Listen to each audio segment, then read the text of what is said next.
ॐ ह्रीं नमो अरहन्ताणं।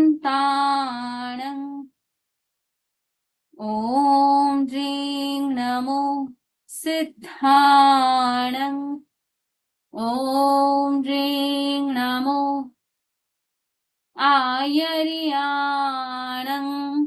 ॐ ह्रीं नमो उवच्छायाणं। ॐ ह्रीं नमो लोये सव्वसाहूणं।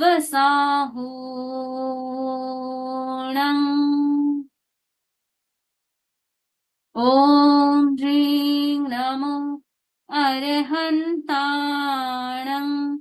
ॐ ह्रीं नमो सिद्धाणं। ॐ ह्रीं नमो आयर्याणं।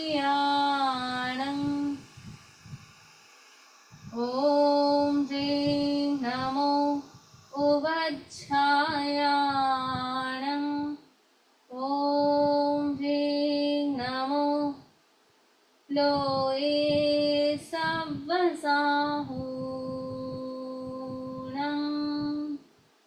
ॐ ह्रीं नमो अरहन्ताणं। ॐ ह्रीं नमो सिद्धाणं।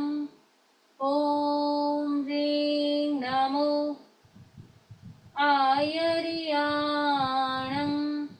ॐ ह्रीं नमो उवच्छायाणं।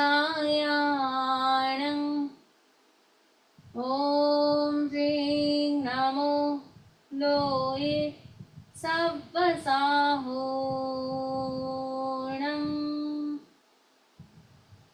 ॐ ह्रीं नमो अरहन्ताणं।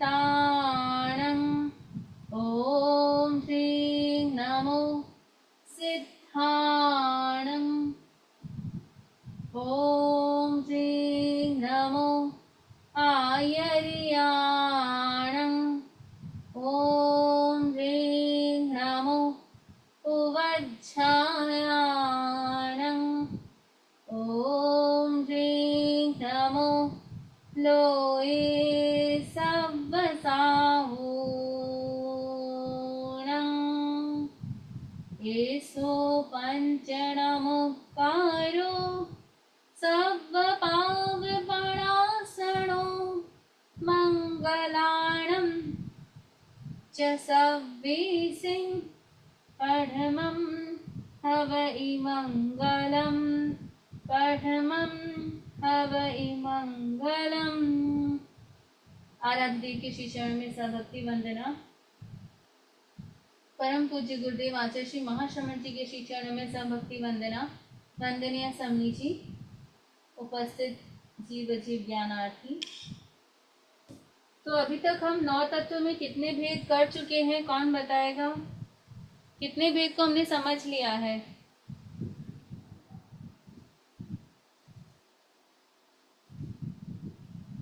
चार हुए क्या वंदना में? क्या 4 हो गए वंदना में? जीव जी पाप और पुण्य। नहीं, उससे ज्यादा हो गए हैं पिताजी। सॉरी। आश्रव एंड निर्जरा। निर्जरा तो अभी तक नहीं हुए बीमारी जी। आश्रव संवर। आश्रव एंड सवर। आश्रव निर्जरा ने आश्रव एंड सवर। हाँ बताइए, आश्रव और संवर के कितने भेद हैं? 20। 20 दोनों के 20 भेद है। तो मूल तो आश्रव है, आश्रव का प्रतिपक्षी संवर है। संवर का अर्थ क्या होता है बताइए, संवर का अर्थ क्या होता है? आश्रव का निरोध। आश्रव का निरोध। संवर के नाम बता सकते हैं कोई? हाँ वंदा में बताइए। सम्यक्त संवर, व्रत संवर, अप्रमाद संवर,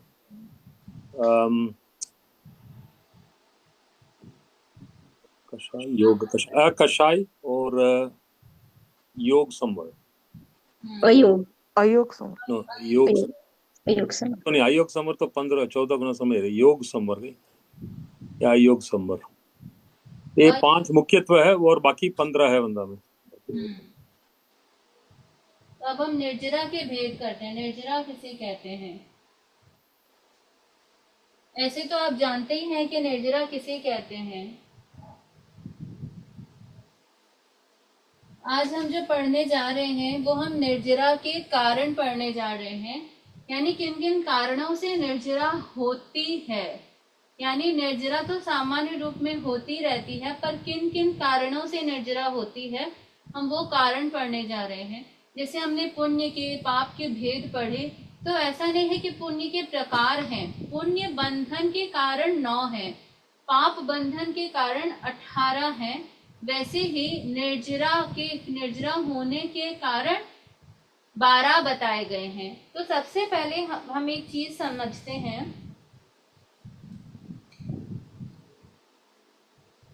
जब हम निर्जरा की बात करते हैं तो यहाँ पर 2 निर्जरा की बात आती है।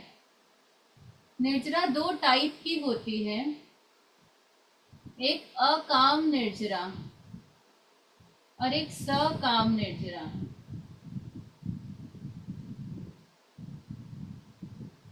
अकाम, सकाम निर्जरा, इसका मतलब क्या होता है? देखिए, आपने सुना है कर्मों का बंधन होता है, वे उदय में आते हैं और निर्जरित होते हैं। फिर नए कर्मों का भी बंधन हो सकता है और नहीं भी हो सकता है। ठीक है, जब नए कर्मों का बंधन हो रहा है या नहीं हो रहा, ये डिपेंड करेगा निर्जरा कैसी है। यानी अभी हमें ये समझना है कि निर्जरा का मूल मतलब होता है कर्मों का निकलना, कर्मों का निकलना या झड़ना।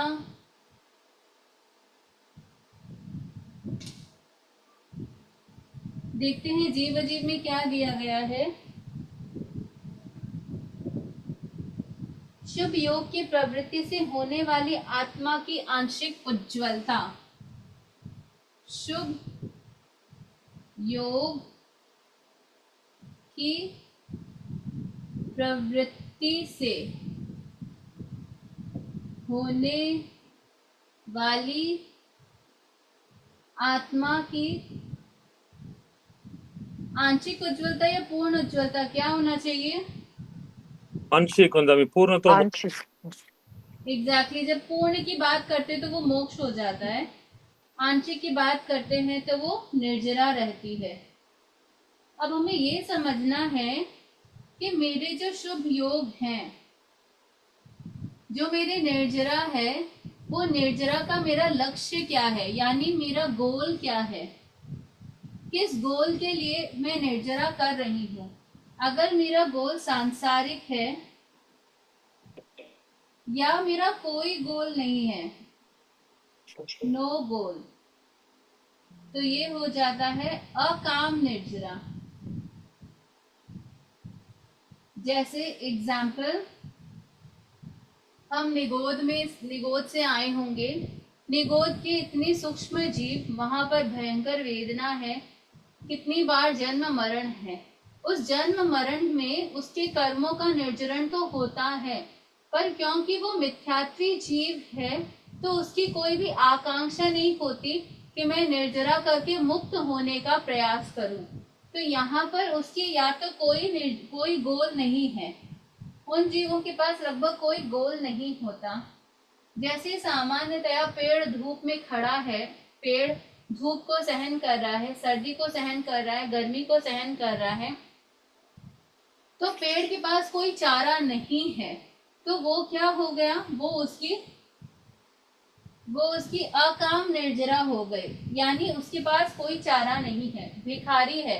अब उसके पास खाने को कोई भीख ही नहीं है, वो भूख को सहन किए जा रहा है, प्यास को सहन किए जा रहा है। तो ये उसका उपवास नहीं कहाएगा। भले वो 2 दिन 3 दिन भी भूख को सहन कर रहा है तो उसकी बेला तेला नहीं होगा, क्यों? क्योंकि वो अकाम निर्जरा है, भोजन मिलते ही वो खाने लग जाएगा। लेकिन यदि किसी के उपवास है तो उसे भोजन मिलेगा तो भी वो नहीं खाएगा। क्यों? क्योंकि उसकी दृष्टि अलग है, यहाँ पर उसे करना पड़ रहा है और वहां वो इच्छा से कर रहा है। तो जब हम मोक्ष की इच्छा के लिए सलक्ष्य निर्जरा करते हैं तो वो सकाम निर्जरा कहलाती है। और जब अपने आप, क्योंकि कर्मों का एक लाइफ स्पैन होता है और एक समय बाद कर्म झड़ते ही हैं, तो कर्म झड़ रहे हैं अपने आप, तो उसे हम सामान्य रूप में सकाम निर्जरा नहीं कहेंगे, अकाम निर्जरा कहेंगे। तो यानी जब भी हमारे कर्मों के निर्जरण का गोल या तो सांसारिक होता है, जैसे बहुत जन तपस्या करते हैं कि उन्हें स्वर्ग लोक मिले या अच्छा जीवन हो या अगला जीवन उन्हें पैसा, अच्छा परिवार, इस तरीके की चीजें मिले, तो अगर वो इस दृष्टि से निर्जरा कर रहे हैं, तपस्या कर रहे हैं, साधना कर रहे हैं, ध्यान कर रहे हैं, तो वो क्या हो जाएगी? वो अकाम निर्जरा हो जाएगी, क्योंकि मोक्ष की इच्छा यहाँ नहीं है। जब मोक्ष की इच्छा के लिए हम करते हैं, मोक्ष की इच्छा के लिए हम निर्जरा करते हैं, यानी मेरे कर्म कटे, तो वो सकाम निर्जरा कहलाती है। ऐसे आप शब्दों से देखकर कंफ्यूज ना हो। सकाम यानी कामना सहित, तो कामना सहित यानी सांसारिक नहीं है वो, कामना यानी मोक्ष की कामना। और अकाम जहाँ पर कामना नहीं है या सांसारिक कामना है, उसे अकाम निर्जरा कहते हैं। जैसे कोई मिथ्यात्वी जीव है, वो कभी कुछ अच्छी तपस्या करता है, अगर वो भवी है तो धीरे धीरे उसकी पुण्याई बढ़ती है, और पुण्याई बढ़ने से वो कभी कर्मों के ऐसे क्षयोक्षम को प्राप्त होता है, यानी पुरुषार्थ करते करते कभी उसका ऐसा क्षयोक्षम आता है जब वो सम्यक्ति बन जाता है। तो जब तक वो सम्यक्ति नहीं है तब तक उसकी निर्जरा क्या होगी? अकाम निर्जरा।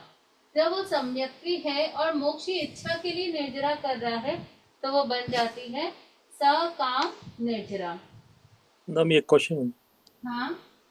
अगर सम्यक्त्वी हम्म।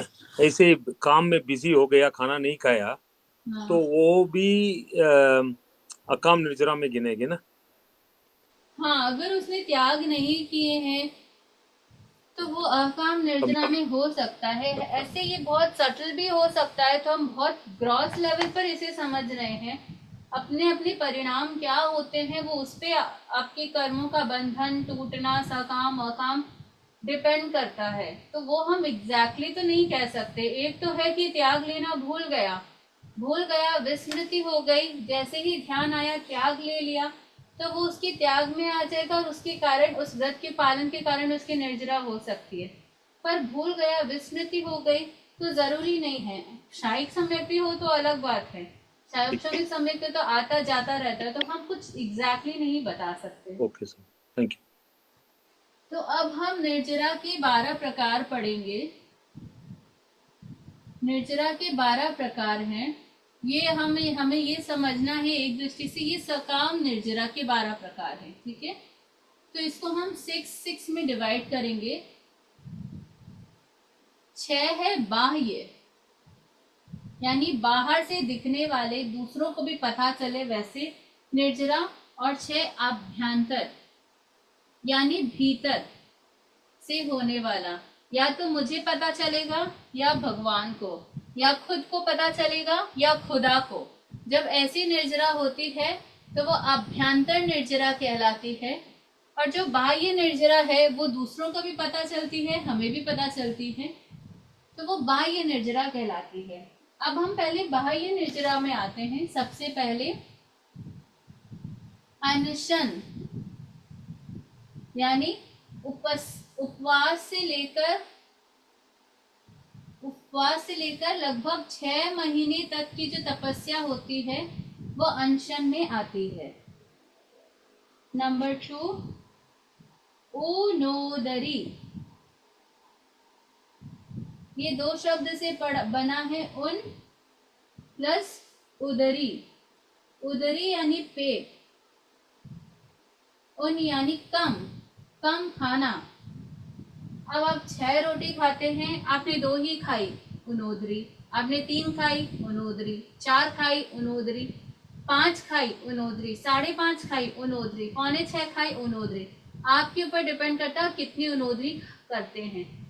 आप 2 प्याले सब्जी भी खा सकते हैं, 1 प्याला भी खा सकते हैं। तो उनोदरी यानी कम, कम करना, अपनी भूख से कम खाना। यह जनरली खाने के संदर्भ में जाना जाता है, पर हमारे गुरुदेव आदि कई संत इसे कषाय की दृष्टि से भी, यानी परिग्रह की जब हम बात करते हैं तो कषाय की उनोदरी करना, परिग्रह की उनोदरी करना, ऐसा भी फरमाते हैं। यानी आपको जितनी इच्छा है या जितना रिक्वायरमेंट है उससे थोड़ा कम यूज करना उनोदरी होता है। नंबर 3, भिक्षाचरी। भिक्षाचरी का अर्थ होता है अभिग्रह तपस्याएं करना। अभिग्रह का मतलब क्या होता है? कोई भी तपस्या के साथ कोई ना कोई संकल्प जोड़ देना, यानी ऐसा होने पर ही मैं तपस्या को पूर्ण करूंगा, पालना करूंगा। तो ये शब्द हमारे लिए कोई नया शब्द नहीं है, अभिग्रह। हम सभी इस बारे में जानते भी हैं। तो अपने अपने इच्छा से सब अपना अभिग्रह रखते हैं। जैसे भगवान महावीर के 13 अभिग्रह थे, जिनको पूर्ण सिर्फ चंदन बाला ने ही किया, और चंदन बाला ने ही उन्हें दान दिया, सुपात्र दान दिया। तो अभिग्रह का मतलब होता है तपस्या के साथ कुछ संकल्प करना।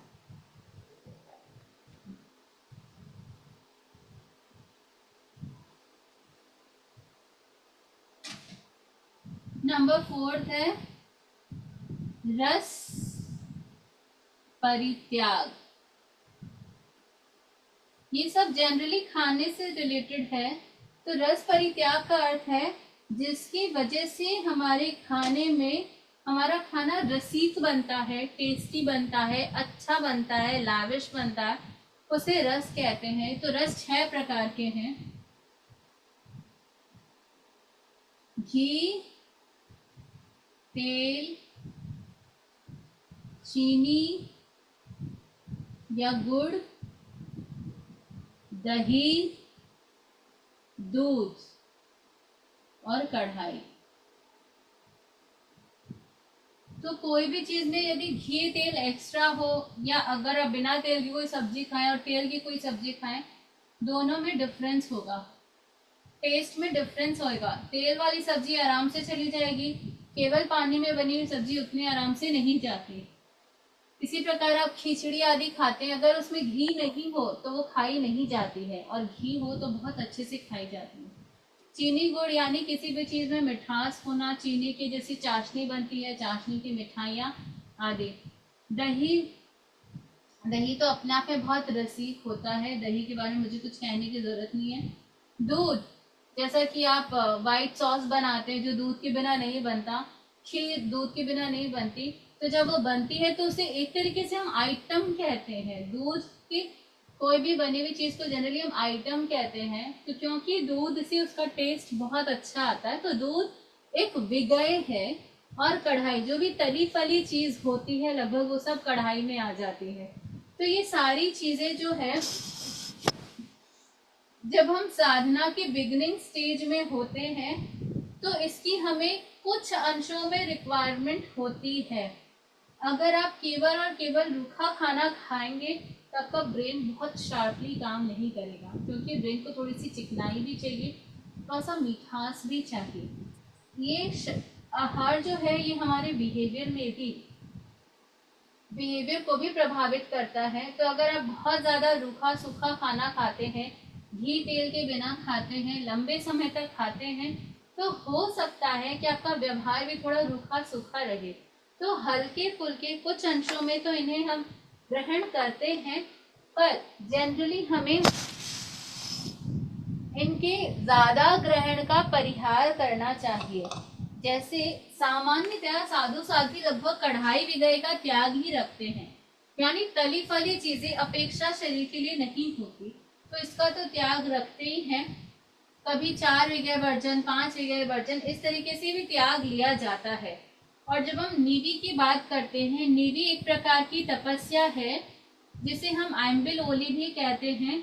उसमें ये विगय वर्जन रहता है, यानी खाने में कोई भी विगय जिसमें यूज नहीं हुआ हो वो नीवी कहलाता है, वो आइम्बिल की ओली का आहार कहलाता है। तो ये भी एक तपस्या है, इसे फॉलो करना बहुत इजी नहीं है। अभी पर्यूषण आ रहे हैं, पर्यूषण में 10 प्रत्याख्यान का प्रयोग किया जा सकता है, जिसमें एक दिन नौकारसी, पोरसी, 2 पोरसी, फिर एकासन, फिर नीवी, फिर एकल ठाणा, फिर आइम्बिल, फिर उपवास, फिर चरम, फिर अभिग्रह और चरम प्रत्याख्यान। इस तरीके से 10 तरीके के तपस्याएं होती है जिनमें एक नीवी तपस्या है जिसमें ये सारी चीजों का वर्जन किया जाता है।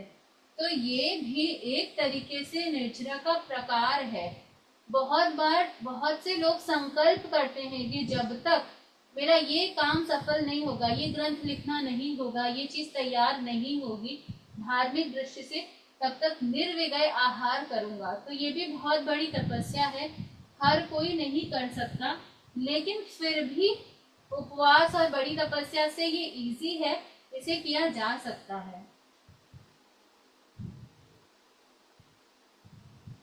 काय क्लेश, तपस्या आदि के द्वारा शरीर को तपाना।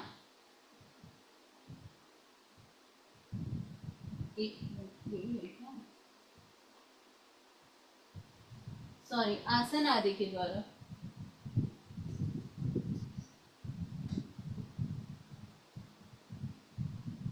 आसन आदि के द्वारा शरीर को तपाना। जैसे आप ध्यान में बैठे, आप सामायिक में बैठे, अभी आप लोग के सामायिक है ना, सबके सामायिक है ना। अभी जिन्होंने नहीं किया सामायिक वो कोशिश करें सामायिक करने का।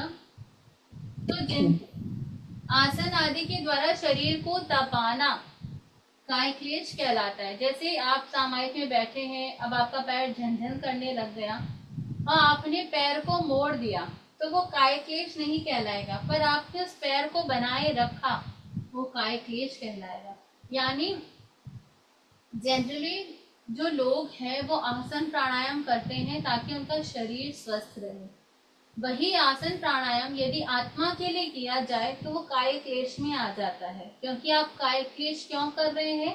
ताकि आपका शरीर सुडौल रहे और आप आगे धर्म ध्यान कर सके।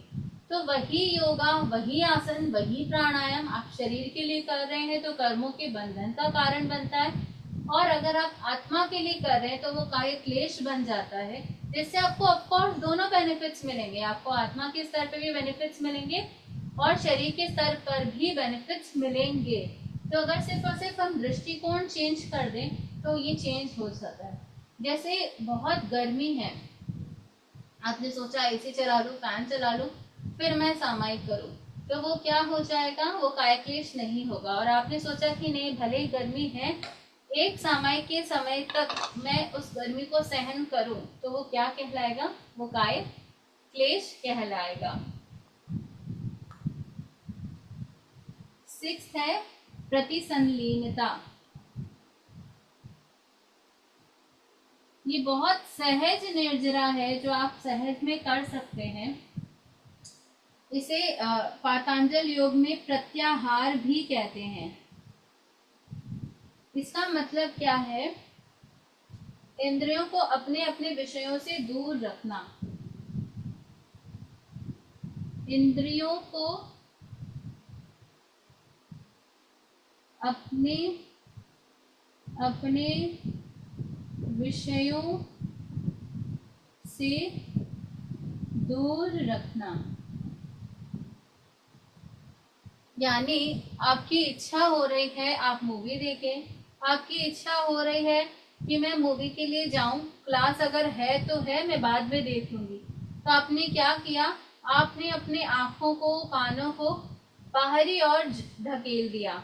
अगर आप उसे आंतरिक ओर ढकेलते हैं, आप स्वाध्याय कर रहे हैं, तो आप इंद्रियों का प्रतिसंलीन कर रहे हैं। यानी जिन जिन चीजों से हमारे भीतर विकार वासनाएं बढ़ती हैं उन उन दिशाओं में अपने इंद्रियों को नहीं ले जाना, मन को नहीं ले जाना। इंद्रिय प्लस मन दोनों की चीज है, वहां नहीं ले जाना प्रतिसंलीनता कहलाता है। यानी सपोज जैसे बहुत बार होता है, हॉल है, हम प्रवचन कर रहे हैं, अचानक कोई आवाज आई और आपका ध्यान तुरंत वहां चला जाता है। हमें ये समझना है कि जो भी कार्य हो रहा है हो जाएगा, अपेक्षा होगी तो मुझे बुला लिया जाएगा, मैं अपने ध्यान को वहां नहीं लेकर जाऊं। स्वाध्याय प्रवचन उसमें कॉन्सेंट्रेट करो। आपके घर पे अभी आप स्वाध्याय कर रहे हैं, यदि आप सामायिक में हैं तो भी कोई आवाज आई होगी और आपका ध्यान भटक सकता है, तो उसका मतलब प्रतिसंलीनता नहीं है। प्रतिसंलीनता यानी जहां बाहरी चीजों में मेरा ध्यान जा सकता है वहां से अपने ध्यान को हटाना और भीतर अंतर्मुखी बनाना, इसे हम प्रतिसंलीनता कहते हैं। अभी तक में कोई डाउट है किसी को? वंदा मी, मुझे एक क्वेश्चन है। जब हम ये 25 बोल की चतुर्भंगी करते हैं तो उसमें कहते हैं कि जो काय क्लेश है वो सभी जीवों को होता है, तो वो कैसे होगा वंदा मी? तो वहां कोई ब्रॉडर कंसेप्ट लिया हुआ होगा कि काय क्लेश यानी आसन आदि के द्वारा शरीर को तपाना। अब हो सकता है कि जब भी हम तत्व चर्चा की बात करते हैं ना, वहाँ पर बहुत सारे एस्पेक्ट्स लिए होते हैं। नहीं, वो गर्मी में भी, गर्मी और बरसात वगैरह वो सहन करते हैं, केंद्रीय जीव वगैरह, वो भी काय क्लेश में ही आता है। वही मैं बोल रही हूँ, वहां पर ब्रॉडर कंसेप्ट लिया हुआ होगा कि वहां पर शरीर को तपाना या शरीर तप रहा है उसे सहन करना, उसे काय क्लेश लिया गया होगा। लेकिन काय क्लेश का मूल अर्थ मतलब सकाम निर्जरा से रिलेटेड है कि आत्मा के लिए आप वो कर रहे हैं, वो काय क्लेश है। लेकिन जब हम तत्व ज्ञान की बात करते हैं तो वहाँ बहुत सारे एंगल से बहुत सारे तत्व बताए जाते हैं, तो हो सकता है उस दृष्टि से वहां वैसे लिया गया हो। थैंक यू वंदा। ठीक है, तो ये बाहर के 6 भेद हो गए। अब हम आंतरिक भेद में जाते हैं।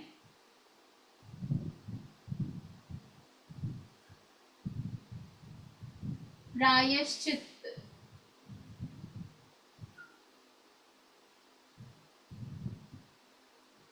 मुझसे कोई गलती हो गई, उसकी आलोचना करना, उसकी निंदा करना, उसे अप्रिशिएट नहीं करना, ये क्या होता है? प्रायश्चित कहलाता है। इसका मतलब ये नहीं होता कि हम परेशान हो जाएं।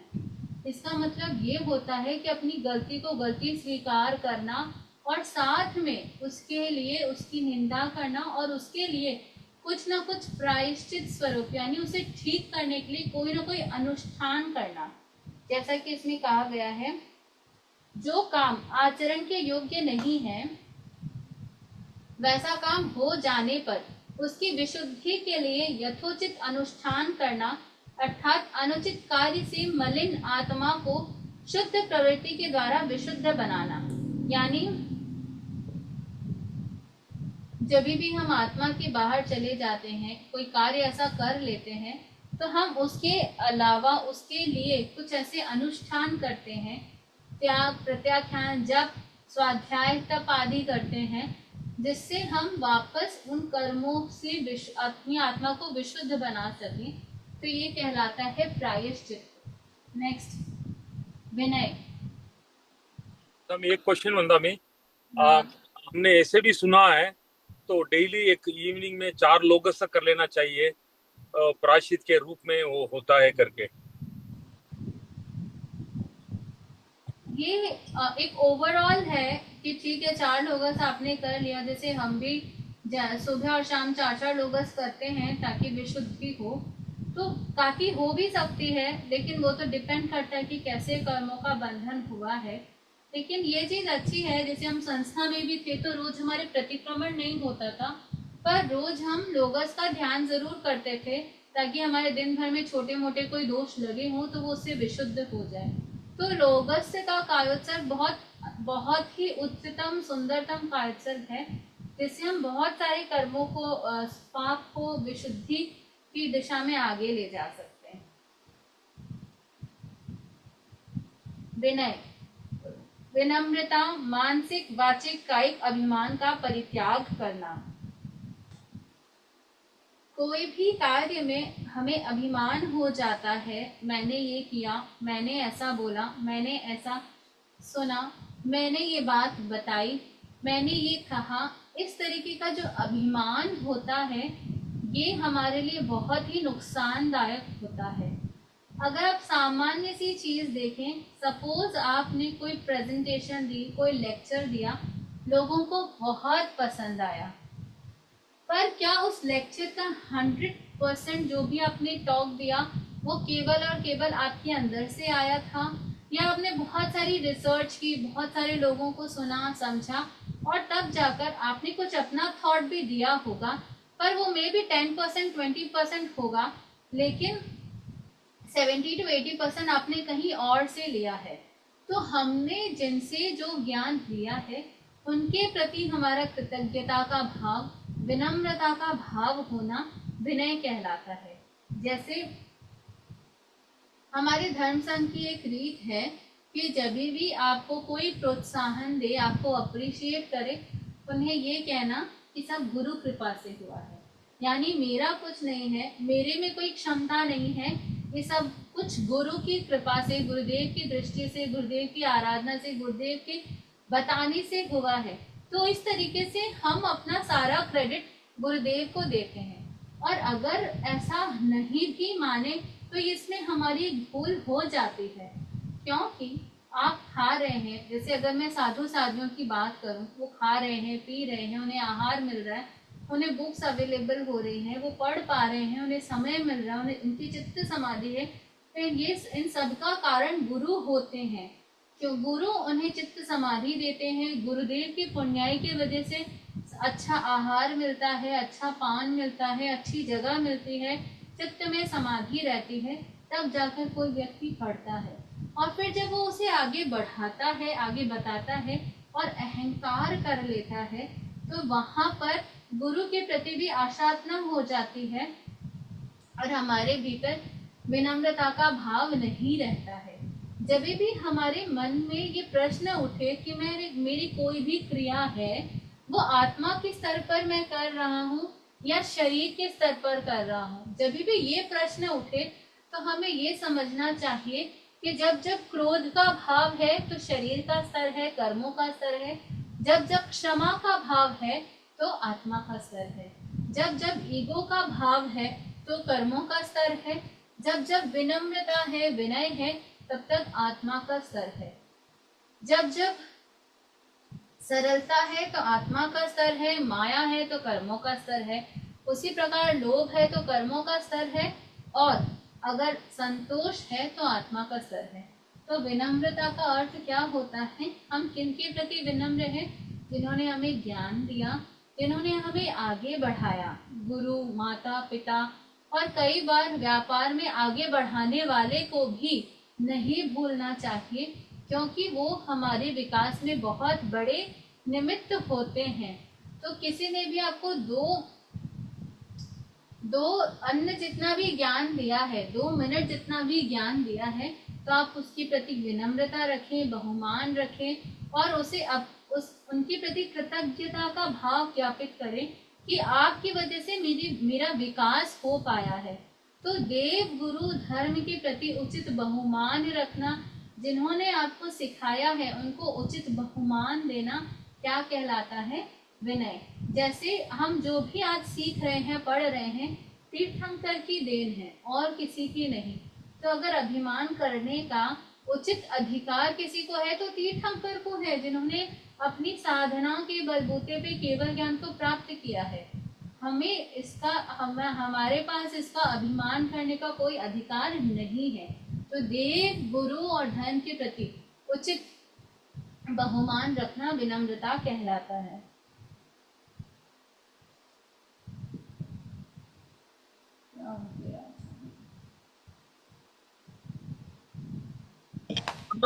व्यवहार में एक दूसरे के साथ विनम्रता से बिहेव करते हैं तो वो भी इसमें आएगा वरना में? हाँ, क्योंकि विनम्रता हमारा स्वभाव है, मूल स्वभाव है। व्यवहार में भी हमें विनम्रता का प्रयोग करना चाहिए। ये तो हमेशा ही आप गुरुदेव के प्रवचन में सुनेंगे कि अहंकार का प्रदर्शन कभी और कहीं पर भी नहीं करना चाहिए। आप सपोज कोई बिजनेस में है, आपका बिजनेस बहुत अच्छा चल रहा है, या आप उसके अच्छे एक बिजनेस के अच्छे पोस्ट पर हैं, मैनेजर है, सीईओ है, बिजनेस बहुत अच्छा चल रहा है, तो बहुत सारा क्रेडिट्स आपको दिया जाएगा। पर क्या एम्प्लॉय के काम किए बिना आप उस पोस्ट पर रहकर अच्छा काम कर पाते? आपका काम था उनको गाइड करना, पर मूल काम तो एम्प्लॉयज ने किया है। तो इसी प्रकार हम कोई भी काम खुद के बलबूते पर नहीं करते, और हम जानते भी है परस्परोपग्रहो जीवानाम, जीव एक दूसरे के सहारे ही जीता है। तो कोई भी काम केवल हम कर रहे हैं इसका अभिमान करना सरासर गलत है। मैं एक बार जब मैं गृहस्थ अवस्था में थी तो मैं एक बार मुनीश्वर जी के दर्शन करने गई थी, तो अहंकार पे कोई बात उठी, तो उन्होंने कहा कि देखो सामान्यतया कोई खाना बनाता है, दूसरे गेस्ट आए घर पे, वो चाहता है कि वो अप्रिशिएट करे, लोग अप्रिशिएट करें, और वो जब अप्रिशिएट करते हैं तो कह भी देते हैं मेरे हाथ में जादू है, मेरे से ऐसा हो जाता है। तो ये अहंकार की भावना है। पर तुम खुद देखो, एक खाना बनता है तो कितने जीव अपना जीवन दान देते हैं, यानी पृथ्वी का है, अप का है, तेजस का है, वायु का है, वनस्पति का है, और अगर अवेयरनेस नहीं है तो त्रस्त का है। इतने जीवों का जीवन दान मिला है। साथ में जो बर्तन है उनका अपना योगदान है, जो कड़छी है उसका अपना योगदान है, मसालों का अपना योगदान है, और फिर तुम्हारे हाथों का योगदान है, तुम्हारा शरीर स्वस्थ है उसका योगदान है, लेकिन तुम सारा क्रेडिट अपनी बुद्धि को दे देती हो। तो हमें ये समझना है कि हम कभी भी किसी के सहारे ही जी रहे हैं। सिद्ध आत्मा के अलावा इस जीवन में भी हम पुद्गलों के सहारे जी रहे हैं और अन्य जीवों के सहारे जी रहे हैं, तो अभिमान का तो कोई प्रसंग उठता ही नहीं है। ठीक है सुनील जी? हाँ वंदा में क्लियर हो गया, थैंक यू वंदा। दयावृत्ति यानी सेवा, आचार्य, गुरु, साधु, संत, इनकी सेवा करना। सेवा किस तरीके से? एक तो है उनकी उपासना करना, वो जो प्रवचन दे रहे हैं उसे सुनना, विहार कर रहे हैं विहार में साथ में जाना, वो कोई चीज़ की ऐशना कर रहे हैं तो उन्हें आप बता सकते हैं कि महाराज ये चीज़ यहाँ मिल सकती है, आप यहाँ जाएं तो सहज में उपलब्ध हो जाएगी। सपोज उन्हें कोई दवाई चाहिए, आपको ध्यान में है, या आप पता कर सकते हैं कि कोई मेडिसिनल शॉप में फ्री दवाई मिल रही हो तो वो सहज में ले सकते हैं। तो इस प्रकार साधु साधियों की सेवा करना, विहार में साथ में जाना, उन्हें रास्ता दिखाना, पथ दिखलाना, उन्हें आहार पानी की सहज आहार पानी की भावना भाना, ये सब कुछ वयावृत्ति में आ जाता है।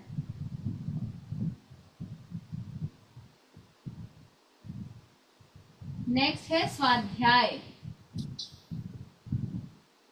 यानी ऐसा अध्ययन जिससे हमें स्वयं का ज्ञान हो।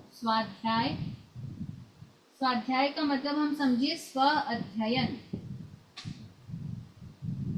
स्व प्लस अध्ययन को हम स्वाध्याय कहते हैं, यानी जिससे जिन अध्ययनों से हमें स्वयं का ज्ञान हो।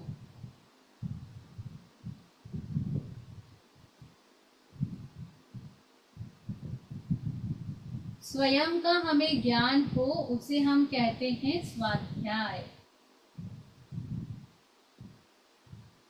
यानी जो भगवान की वाणी है, जो भगवान के आगम है, जो गुरुदेव द्वारा बुक्स लिखे गए हैं, जो प्रवचन होते हैं, जिसके द्वारा हम अपने आत्मा के पास आते हैं, अपने भीतर आते हैं, वो क्या कहलाते हैं? स्वाध्याय। नेक्स्ट है ध्यान, यानी एक ही बिंदु पर एकाग्रचित्त होना, सम्यक रूप से।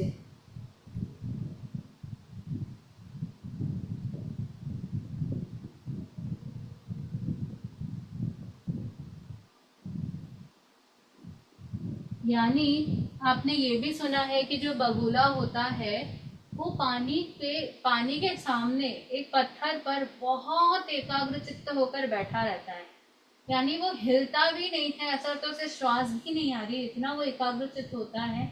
तो अन्य को देखकर लगेगा कि इसका कितना संयम है, शरीर का कितना संयम है, पर उसकी दृष्टि क्या रहती है कि जैसे ही कोई मछली आए और मैं उसे पकड़ूं, अगर वो हलन चलन करेगा तो मछली उस तरफ नहीं आएगी, अगर वो एकाग्रचित्त रहेगा तो मछली को नहीं पता चलेगा कि वो कोई जानवर है, कोई और है जो उसे खाने आया है, तो मछली वहां तक आ सकती है।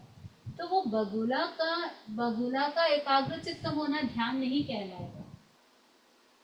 यहाँ पर ध्यान का अर्थ है धर्म ध्यान, शुक्ल ध्यान, जिससे हमारी आत्मा निर्मल होती है, पावन होती है, जिससे हम अपने भीतर जाने का प्रयास करते हैं, उसे यहाँ ध्यान कहा गया है।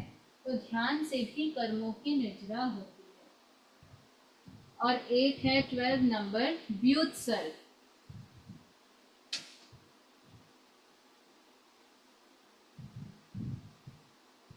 व्युत्सर्ग यानी शरीर के प्रति ममत्व का विसर्जन। स्वाध्याय में कहा गया काल आदि की मर्यादा से आत्मोन्नति कारक अध्ययन करना स्वाध्याय है। ध्यान चित्त को अशुभ प्रवृत्ति से हटाकर शुभ प्रवृत्ति में एकाग्र करना। और व्युत्सर्ग काय की प्रवृत्ति, हलन चलन आदि तथा क्रोध आदि को छोड़ना, यानी शरीर के प्रति ममत्व का विसर्जन, कषायों का विसर्जन,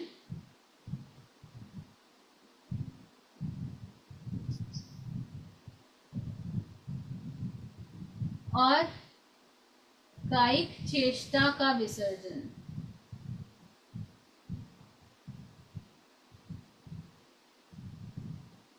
जब भी आपको रिलैक्स होना तो व्युत्सर्ग बहुत अच्छा उपाय है रिलैक्स होने के लिए।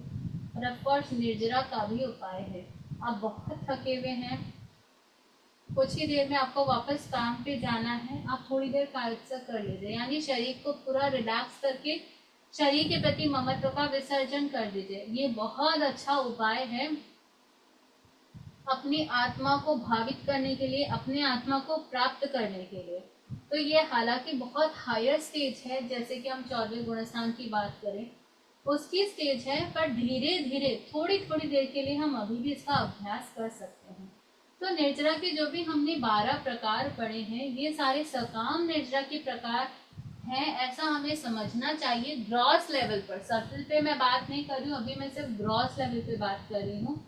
यानी ऐसी निर्जरा जो मुझे मोक्ष की ओर लेकर जाए, इस दृष्टि से मैं निर्जरा कर रही हूँ, वो निर्जरा सकाम निर्जरा कहलाती है, जिसके ये 12 भेद हैं।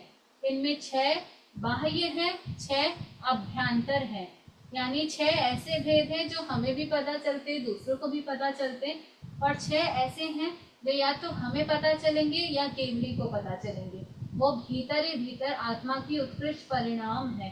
तो ये धीरे जो लेवल्स हैं, ये धीरे धीरे उत्कृष्ट की ओर जा रहा है। आपको धीरे धीरे जब आप इन पे काम करते हैं तो धीरे धीरे आप अपनी आत्मा की ओर निकट आते रहते हैं। कोई डाउट है किसी को? वंदामी व्युत्सर्ग में थर्ड ऑप्शन क्या बताया वंदामी? व्युत्सर्ग में कायिक चेष्टा का विसर्जन। किसका विसर्जन? कायिक चेष्टा का विसर्जन यानी काया से कोई भी एक्टिविटी नहीं करना।